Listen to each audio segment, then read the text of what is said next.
Le Barça, la meilleure équipe d'Europe. En tout cas, les Catalans sont en train de flamber en ce début de saison en Liga. La Gazette de Peuple du Ballon. Les clubs reprennent donc ce week-end, comme vous le savez. On va revenir un peu à ce qui s'est passé avant la trêve internationale. Le Barça, la meilleure équipe d'Europe. En tout cas, les Catalans sont en train de flamber en ce début de saison en Liga. Ils viennent de gagner 7-0 face au Real Valladolid. Vraiment une victoire étincelante à l'image de ce qu'ils font avec Hansi Flick. Vous connaissez déjà le monsieur, à 6-0, il faisait encore la gueule. Et c'est ça qui fait peur avec cette équipe du Barça. Jusqu'où ils peuvent aller. Vous avez Rafinha, je ne sais pas si c'est Rafinha ou si c'est Neymar 2015. Mais en tout cas, on sait que Rafinha en mode Lox, en mode Dreadnought, c'est très très puissant. La complicité aussi entre Pedri et Olmo. Olmo qui vient d'arriver, mais on a l'impression qu'il est dans cette équipe-là depuis 5 ans. Ça fonctionne très bien. Une équipe solide. Yamal est toujours là, il fait toujours des différences. On vient encore de le voir en cette trêve. Donc le Barça très fort, le Barça leader, incontesté dans ce début de saison.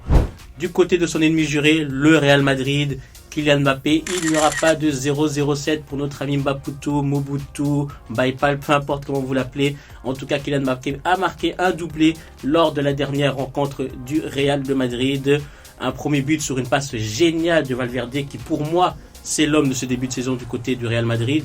Et un deuxième but sur penalty, à noter le geste de Vinicius, donc il lui a laissé tirer ce penalty. Donc Mbappé repart avec la confiance, même si dans cette trêve internationale ça n'a pas été top. Mais en tout cas, du côté du Real Madrid, il revient avec la confiance. Et puis le voisin de l'Atlético Madrid, c'est un début de saison assez poussif. Mais ils sont là, ils sont troisième avec Zeko avec le Real Madrid, donc 8 points sur 12, 2 matchs nuls aussi. Ils se sont imposés 3-0. Toujours pas de but pour Julian Alvarez, qui a mis un très beau but pourtant avec l'Argentine il y a quelques jours. Mais avec l'Atlético Madrid, pour l'instant, il n'y arrive pas. Et on est proche du 0-0-7. Attention, Julian. On passe à la Première Ligue avec ce derby entre Manchester United et Liverpool. Est-ce que c'est encore un grand match? On a l'impression que c'est plus une sorte de récréation pour les Reds de Liverpool qui se sont imposés 3-0 sans forcer. Mohamed Salah, encore buteur. Et si on veut revenir sur les dernières confrontations entre ces deux équipes, il y a eu un 5-0 en 2021. Il y a eu 4-0 en 2022, 7-0 en 2023 et donc là en 2024, 0-3. Donc Liverpool se balade à Old Trafford, ça devient la routine. Et du côté de Manchester United avec le coach, notre cher Franck Thomas, Ten Hag, Tenamas, peu importe, mais son équipe de terroristes, on n'arrive pas à voir où est-ce qu'elle veut aller. C'est toujours très poussif, il y a toujours pas de jeu, pas d'ambition, en tout cas c'est vraiment très mauvais. Et Manchester City, lui, toujours leader, 3 matchs, 3 victoires, comme Liverpool. Un Erling Haaland qui est incroyable, de triplé pour lui, victoire 3-1 face à West Ham. Pour la stat, Erling Haaland, 97 buts en 102 matchs avec les couleurs de Manchester City. Qu'est-ce que vous voulez faire face à ce cyborg? C'est vraiment la réincarnation de Superbou. Il est vraiment exceptionnel. Manchester City qui flambe, comme d'habitude, en Première Ligue.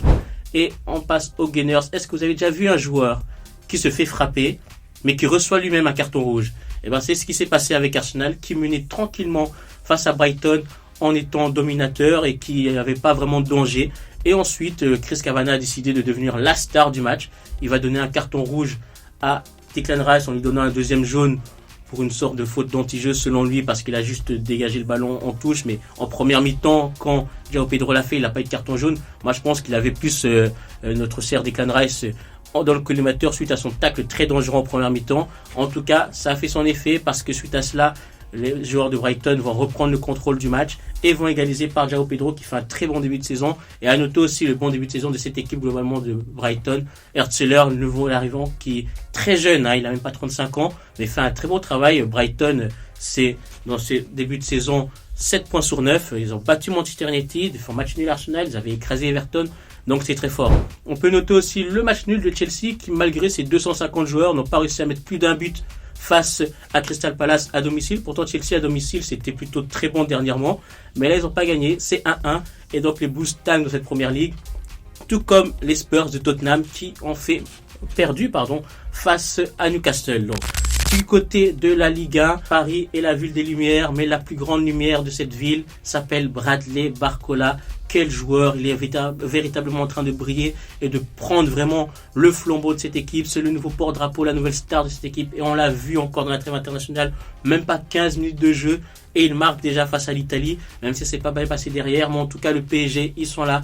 9 sur 9, une équipe qui rayonne sous Luis Enrique. On pensait que le mercato n'avait pas été top, mais pour l'instant, en tout cas dans ce début de saison, c'est très fort. Et on le voit même parce que dans cette trêve internationale, tous les buteurs français sont des joueurs du PSG, donc Ronald Colomani et Dembélé face à la Belgique et Barcola face à l'Italie.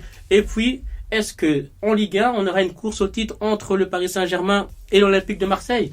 En tout cas, Marseille font un très bon début de saison aussi, emmené par un certain joueur dont je ne vais pas dire le nom ici. Je veux juste dire donc son nom en français, Mason Boisvert, hein, notre cher ami, ancien joueur de Manchester United. 5 buts déjà pour lui. Il est en train de rayonner et il nous prouve déjà que c'était un joueur à une finition incroyable et qu'il a un niveau supérieur à la Ligue 1. Mais en tout cas, l'OM fait un très bon début de saison et peut-être qu'on aura une course au titre intéressant. À l'auto aussi l'Olympique Lyonnais de Pierre Sage qui est vraiment pas très constant, donc à l'image de ce que fait le club depuis plusieurs saisons. On ne sait pas où ça va aller, mais en tout cas, c'est pas très bon du côté de Lyon.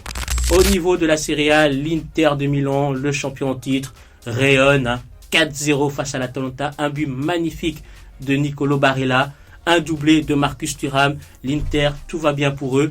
On a aussi la Juventus qui a eu un coup de frein, les joueurs du Turin, donc de la vieille dame. 0-0 face à l'AS Rome, eux qui feront un très bon début de saison à une équipe emmenée par des jeunes joueurs tels que notre cher international belge ou encore l'international turc Yildiz. Donc voilà, c'est un coup de frein pour eux et pour l'AS Rome, c'est plutôt un bol d'air frais même s'ils n'ont pas gagné parce qu'ils sont déjà 15e du classement. Donc imaginez s'ils avaient perdu ce match-là. L'AC Milan de son côté prouve bien que ce n'est pas l'équipe phare de cette ville milanaise, mais que c'est bien l'Inter. Ils sont 14e, ils ont fait match nul et ils ont beaucoup de mal à gérer ce début de saison. Au niveau de l'Allemagne, grosse explosion là-bas. Je sais que ce n'est pas bon ménage de mettre explosion et Allemagne dans la même phrase, mais ici on parle que de football et pas d'histoire parce que le Bayer Leverkusen, invaincu depuis 32 matchs en Allemagne, depuis plus d'un an, près de 18 mois, a perdu enfin en Bundesliga. C'était face à Leipzig, victoire 3-2 donc de l'équipe de Red Bull avec un doublé de Loïs Openda qui aurait été plus en réussite en club qu'en sélection malheureusement pour nous. Et donc les Leverkusen qui concèdent une première défaite, c'est une sacrée explosion là-bas en Allemagne. Le Bayern fait 6 sur 6, c'est pas très bon dans le jeu, assez poussif, mais côté résultat, ils sont présents, ils font 6 sur 6. L'autre grosse surprise de cette Bundesliga, c'est le leader Heidenheim, donc 6 sur 6, 6 buts marqués, 0 encaissé, emmené par un jeune gamin de 18 ans venu en prêt de la part du Bayern Munich, Paul Wanner, vraiment très talentueux, le numéro 10. Et cette équipe donc fait un très bon début de saison, c'est la surprise et on a hâte de les suivre durant cette saison. Donc voilà, c'était la Gazette, c'est Peuple du Ballon. On se retrouve la semaine prochaine pour un nouveau numéro.